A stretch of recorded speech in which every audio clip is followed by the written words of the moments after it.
रोहन रात 9 बजे तक ऑफिस में अटका रहा। ट्रेन पकड़ने के लिए वो जल्दबाजी में स्टेशन पहुंचा।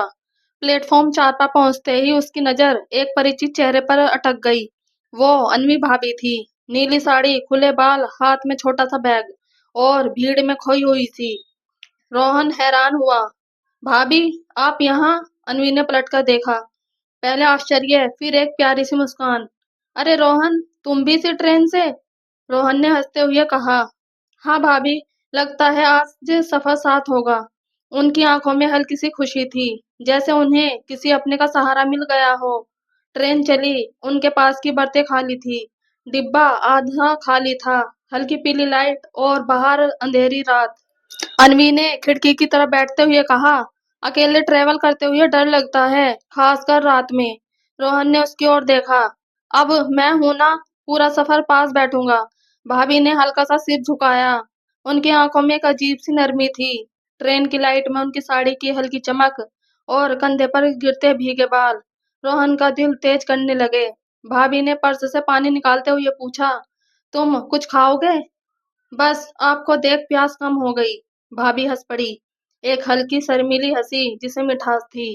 कोच थोड़ा झटका खाता था और हर झटके के साथ भाभी की बाजू रोहन से टकरा जाती। पहले वो थोड़ा हटती, फिर रुक गई, जैसे उन्हें वो स्पर्श अच्छा लग रहा हो।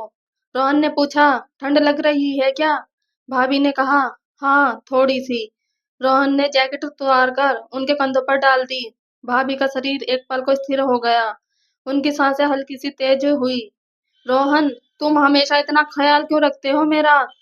रोहन धीरे से बोला, क्योंकि आप उसकी हकदार हो। भाभी ने आंखें झुका ली। ट्रेन की खिड़की से आती हवा में उनके बाल उड़ रहे थे। रोहन ने धीरे से बाल पीछे किए। भाभी ने नजरों से रोका नहीं, बल्कि उन्हें उसी कोमल स्पर्श में रहने दिया। कुछ देर बाद ट्रेन सुरंग में गई। डिब्बा पूरी तरह अंधेरा हुआ।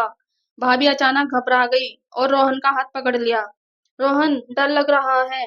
रोहन ने उनका हाथ कसकर पकड़ा। मैं हूं ना, आप अकेली नहीं हैं। सुरंग लंबी थी। अंधेरे में भाभी की उंगलियां रोहन की उंगलियों में और कसकर फंस गई। उनकी सांसें रोहन के कंधे पर महसूस हो रही थी। रोशनी वापस आई, लेकिन भाभी ने हाथ नहीं छोड़ा। उनकी उंगलियों की गर्मी अब चाहत में बदल रही थी। भाभी ऊपरी बर्थ पर चढ़ नहीं पा रही थी।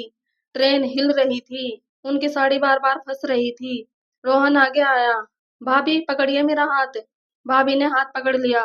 रोहन ने उन्हें ऊपर खींचा। उनकी कमर रोहन के कंधे से छू गई। भाभी के शरीर में हल्की सी कंपकपी दौड़ गई। वो ऊपर गई, फिर रोहन की तरफ देखती रही। आंखों में एक अजीब सी चमक थी। तुम भी ऊपर आ जाओ, उन्होंने धीरे से कहा। रोहन चौंका।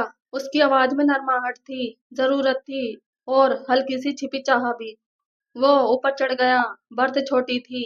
उनके बीच कुछ इंच का ही अंतर था। सांसें मिल रही थी। भाभी ने धीमे से कहा, रोहन, तुमसे न जाने क्यों सुरक्षित फील करती हूँ। रोहन ने कहा, और मैं आपके करीब। भाभी की आंखें चमक उठी। ट्रेन अचानक तेज झटके से रुकी। भाभी सीधे रोहन के ऊपर गिर गई। उनके बाल रोहन के चेहरे पर और उनकी हथेलियां रोहन की छाती पर।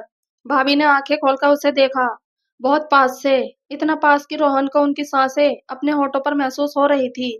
भाभी फुसफुसाई, अगर मैं ऐसे ही रुक जाऊं तो? रोहन ने धीरे से उनका चेहरा पकड़ा। तो पूरी रात आपके साथ जागूंगा। भाभी ने आंखें बंद कर ली। उनके माथे पर रोहन का हल्का चुंबन, धीमा, गर्म, गहरा। भाभी की उंगलियां रोहन की गर्दन पर टिक गई। भर्त छोटी थी, इसलिए उस छोटी जगह में दो दिलों की दूरी पूरी तरह से मिट चुकी थी। सुबह 5 बजे ट्रेन प्लेटफॉर्म पर पहुंची। भाभी अभी भी रोहन के कंधे पर सिर रखे हुए थी। सुबह की हल्की धूप में उनके चेहरे का सुकून कुछ और ही था। रोहन ने धीरे से उन्हें जगाया। स्टेशन आ गया भाभी, अनवी मुस्कुराकर बोली। इतनी आराम से? बहुत समय बाद सोई हूँ, रोहन ने कहा। मेरे साथ फिर कभी सफर करोगी? भाभी ने गहरी सांस लेकर कहा। सफर? रोहन, अब तो शायद रिश्ता भी। रोहन ने उनका हाथ पकड़ा। भाभी ने हाथ नहीं छोड़ा, बल्कि कसकर पकड़ लिया। प्लेटफॉर्म की भीड़ में दोनों साथ निकले। ट्रेन की रात अब दो दिलों की सुबह बन चुकी थी। Thanks for watching. और अगर आपको हमारी स्टोरी पसंद आई हो तो प्लीज लाइक, कमेंट और सब्सक्राइब जरूर कीजिएगा। Thank you.